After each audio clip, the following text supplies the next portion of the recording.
Hello and welcome to my channel. This is Liz Wright from Cape Town in South Africa, and today I have a new art supply to share with you. These are Arrtx Acrylic Markers, and this is the 32 color set.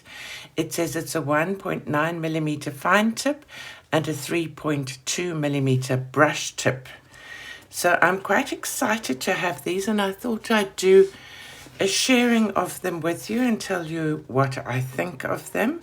So they come in a nice box which is quite solid, and it's got some interesting art on the cover, and then there's this little box, this little piece of cardboard on top with a swatch card, but they do suggest that you swatch the colors yourself to get the real definite colors. And then there are two layers in the box, which is contained in little cardboard trays, and each marker has this brush side and the fine side. It has the naming on it. I'm going to just move them aside a little bit. The naming on it. And then that says A70. Let me see the next one. A35. So they are numbered, so that will make it easier to know what's what. They are acrylic markers, but when you shake them, there's no little bead or anything inside. So I think the ink just flows quite normally. Here is the fine tip, and you can see that, and they're very smooth, and one doesn't appear to have to activate them. And here is the brush tip.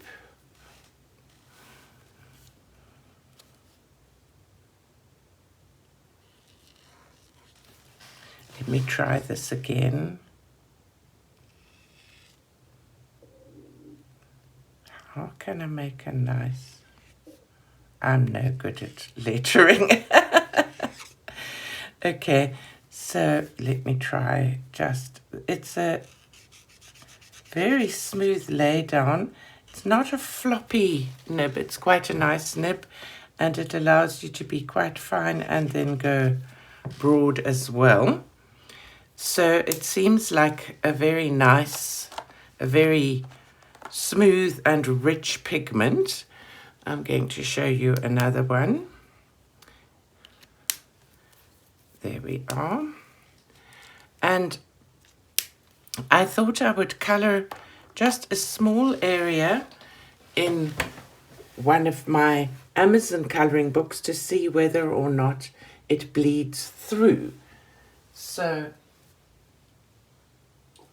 I have Matchstick Mouse Summer here.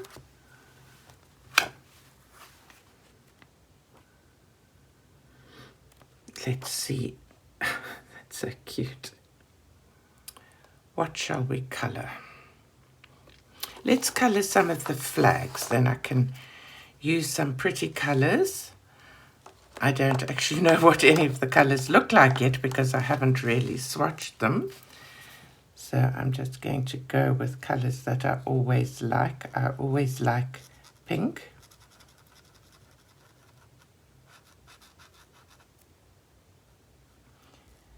And I'm very interested to see if these bleed through or not. Wow, that's a gorgeous smooth lay down of color. And let's look on the other side. No bleed through. Wonderful, exciting. So now I'm going to swatch them all.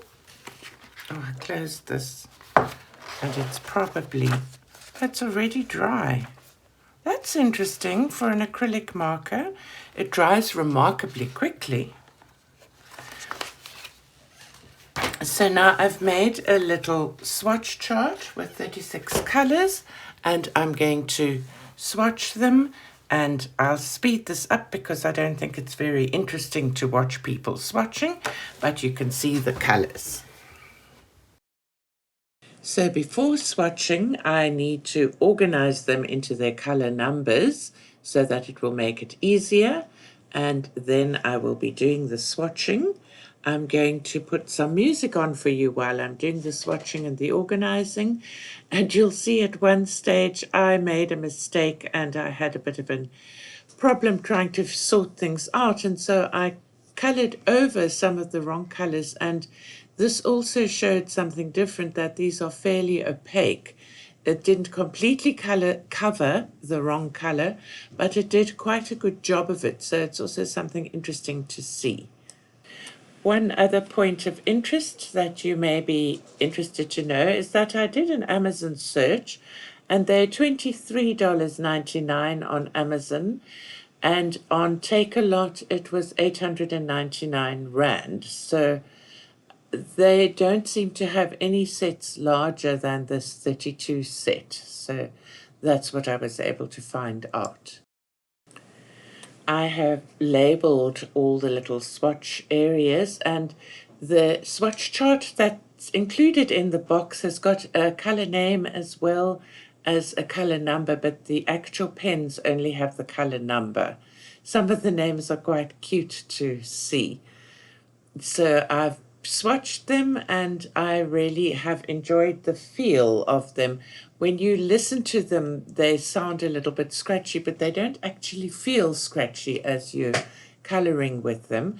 And just as another point of interest, I made this little swatch chart myself. I designed it myself, and I've given just a small area on the side for notes where I've later on, it's not here, but I've later on written down the price of them and where I bought them for my own reference. And if anybody is interested, I've also made a 64 and a 120 size swatch chart, although the 121 doesn't have room for notes because it's quite big and it's in landscape mode. But if any of you would like a printable swatch chart that's not specific to any brand, then please email me. I did put a message on the community tab, and you can find my email address there.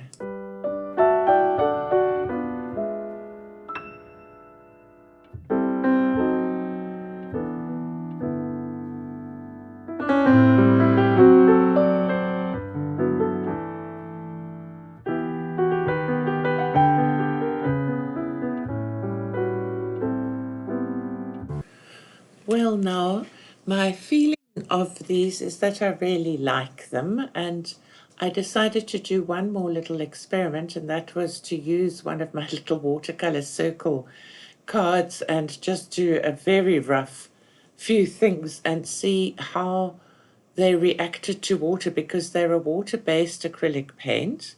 And so I wanted to see if you could spread the pigment with water at all. So please pay no mind to my very dodgy drawing. I'm more interested in how the actual acrylic markers work and how they react to water than in what I was drawing. So I really do like them, and I'm quite keen to try them in a color by number book. And I should imagine if you had any of those big Disney books that they would make quite a nice finished looking picture in one of those, because I think they're quite an opaque color, and so it covers the number. So I will try that in one of my color by number books. I don't have any of the Disney ones. So here's a 3-year-old's drawing of a flower that's done by me, and I just want to see if any water's coming out of my water brush. Excuse the aged hands. And we'll just test for water solubility, because that can also give them more use. So look at that, they actually do dissolve in water, so you can really, I should imagine once they've dried that they've dried permanently, because that's normally what happens with acrylics. I didn't actually do that as a test, but you can, when you've just used them, move the pigment with some water if you want to, which is quite fun and can help with shading and giving nice effects. and I should think be quite fun in a colouring book. So now I'm just using what was left on my paintbrush to show how much pigment is left to paint another little flower with what's left. And now I'm going to try just scribbling some of this onto my Caran d'Ache plastic palette, which is something that I can't recommend enough, honestly and truly. I think I'll put a link both to Takealot and to Amazon for these paints, for these, I'll put a link both to Takealot and to Amazon for these acrylic markers, but then I'm also going to put an Amazon link for this Caran d'Ache palette because it's just so great. So I scribbled on it, and now I'm just using this as watercolor. So I've got it on the plastic, and then I'm using the water brush just to pick up some of the color, and that's really fun. So I hope that you found this little review useful. And if you're looking for a new acrylic marker, I think these are something worth considering. They're really quite a nice product and an alternative to Posca. I do enjoy my Posca pens, so I don't want to say anything against Posca. But these are a little bit different, and because I like painting, I love the brush marker. Also tried blending them together, and that was a little bit more tricky, maybe because of the watercolor paper, but I then just used my water brush and that didn't really work. So I'll try at another date just blending them on a coloring page and see what happens. So thank you very, very much for watching, and I hope that you have a creative and exciting week. Please let me know in the comments what you think of these, if you have them, if you've tried them, what you think of the price point, if they're available in your area, anything along those lines. I always absolutely love hearing from you. Take care, and thanks again. Bye-bye now.